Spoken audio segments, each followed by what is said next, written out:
Hey, I'm Curtis Martin in Wilmington, North Carolina at Martin Custom Woodworking, and I want to talk to you a little bit today about getting started in woodworking.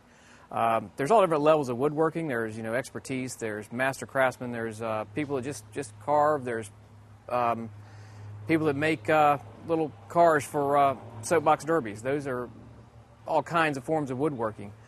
The first thing you want to consider when you get started in woodworking is how much do you want to spend and how involved do you want to get into it.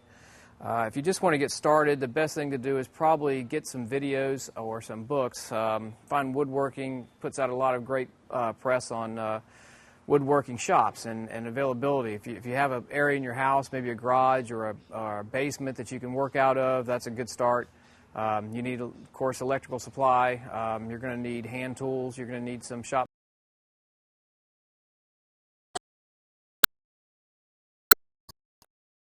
You can spend anywhere from $100 to $100,000. I mean, there's no end to what you can keep adding on to. There's a tool for everything out there, and of course, as tools go, some make the job easier if you have them. If you don't, you just make do with what you've got.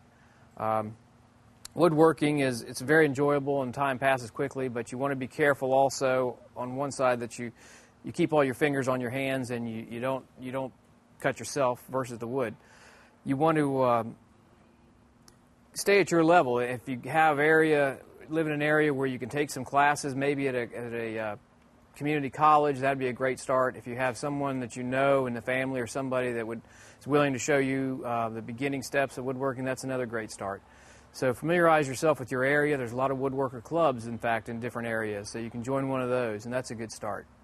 But it's a great hobby to get into. It's something you want to be safe with, of course, but also you want to be well advised on what you're doing.